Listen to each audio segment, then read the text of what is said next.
Hello. So proceed ta sa pag-sharpen sa itong knife. So kaning knife is Tramontina. Dali ra po ni siya bayron guys kaning klase nga knife. Humok po ni bakal. Pero na sila nga description sila nga bakal is 56 HRC.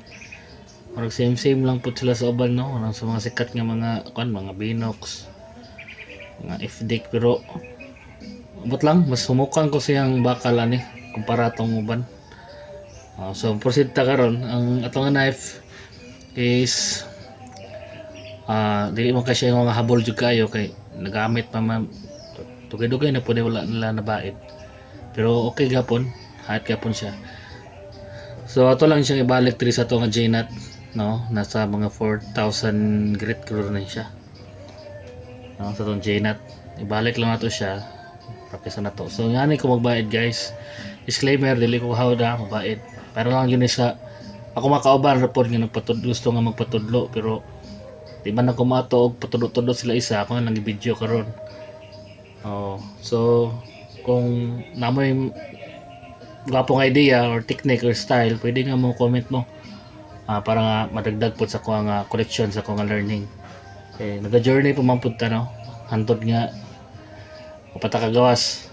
So kinahanglan nato nga i-practice siya nga to nga baid. Kung nga ko magbayad guys, simple lang kung kuan para gyud pud sa mga beginner. So tangang tubig daan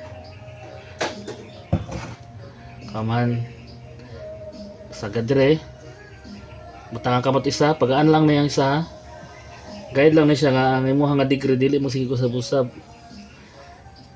20 degrees 20 na po sa pikas lang isa lang god 20 na po another 20 yan ang style guys, safety yun po na siya. Number 1 tungod kay napuli-puli lang ang imong nga kuan sa stroking sa imong nga knife. Ang bore ani niya guys, ano siya i-bore or feeder patanggal pod no. Ang technique pod sa bore or feeder kinahanglan nga ang degree sa imong nga kamot di pod magusab-usab para dili malingin ang imong nga apex ni no na good. Kung gusto po ka magdali kay kabalo na po ka, pwede po nga inig-ana nimo ana baliko na po nimo ana pod or na tulo 1 2 3 1 2 3 mas dali magpun ni guys, mahuman guys usapod ka kuan kung madali pod pwede pod nga ana nimo no pwede pulo nimo ba sa katumay na pod pwede pod ka sa ubos siya. Kung nga pwede sa dani sa mungod dili siya pantay no, depende kung asa kadapit magpabugat sa kamot. Gapo rin siya kung gusto lang ka magdali yun ba no, saka po customoy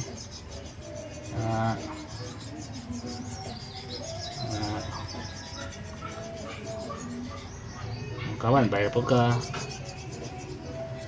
or napaisa kay style guys, labo na sa mga deboner ganahan nila nga bayad po ngayon nga paglabat guys. Mga kabutcher gikan sa tumoy lang bayad, kaya gusto nila manggod nga priority nila silang hait ang kaning dapit sa tape ba, kaya di man kaya nila gamit ng sa dapit ko diri sa hilt yun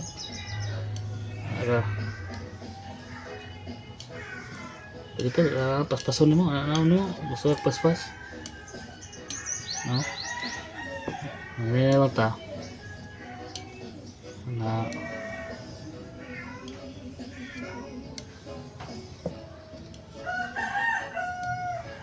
hindi ko na ko at least na may mga bayaran nga mga bayaran nga kuan kana mga affordable la ka mga king king nga mga bayaran at least na kay 6,000.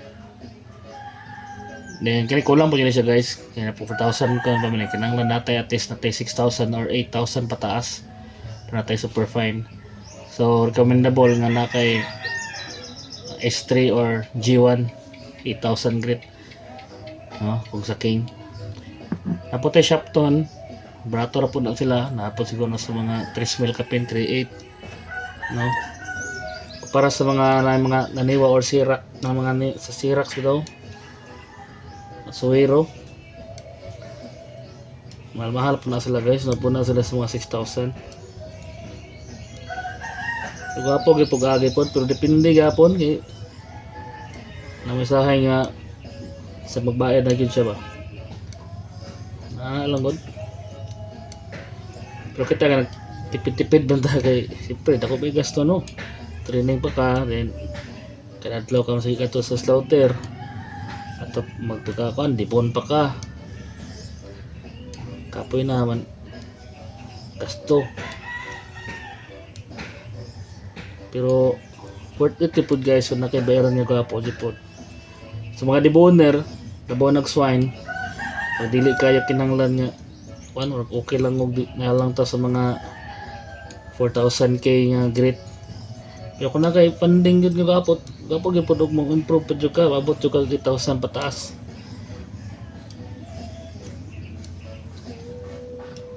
No, purpose para nga imo ang age nimo pino siya kaysa tumoy man dili siya dali mahabol kay kasagaran manggod sa ako nabantayan manggod.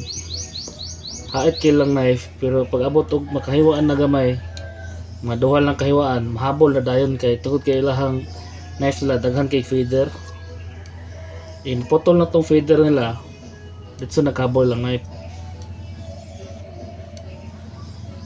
Siyempre, ikaw nga kinanglan ka nga imong kutsilyo hait, labaw na padulong kag trade test or mag trade test ka, dapat gapo quality da na yung knife bait. Dapat na mo kuan jud kag bayaran, mo invest jud kag bayaran mo jud pinakasekreto. Labaw na sa large cattle, kay large cattle kinanglan jud kayo og hait kayo jud nga knife. Di ka kaputol sa panin sa baka o kabaw, kung habol nimo ka labaw na magputol ka sa liog. Ang kutsilyo nimo parloy kayo, no? Bisan pagwapo imong kutsilyo mahalon, pero kung imong bayaran mo ay klaro, adyo na. Karamdam pa ko sa una nga kung ang singot o ako ang sip-on, marag mag-abot na lang po ba sa kapoy. Ang kabaw, pag yun nga mo, ako ang pinakauna nga na-assign sa kuha. So, hilak yun no, manang gamit niya bayaran na to, kanina sa Shopee. Ano eh, napariyaraw na sila sa Lotus gapon. Dakuha sa kong singot lagi. Okay man, makaputol god, pero dili siya niya naka-swift da, dili niya naka-smooth, dili niya naka-effortless. Kung nangandoy ka nga makagawas ka, kinanglan jud ka nga quality daan ng imong kutsilyo.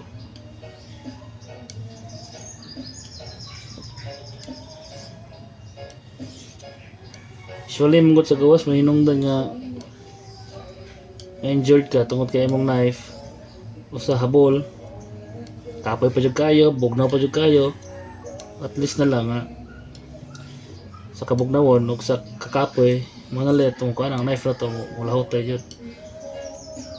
Disclaimer, dili ko kabalo kayo mabait, inatora na pero share lang ko.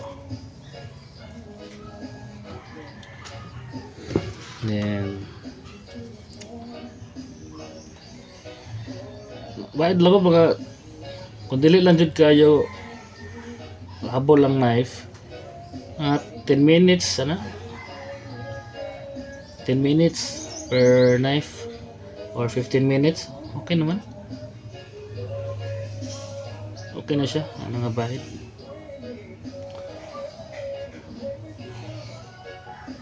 leader kita bang leader nara leader ka no.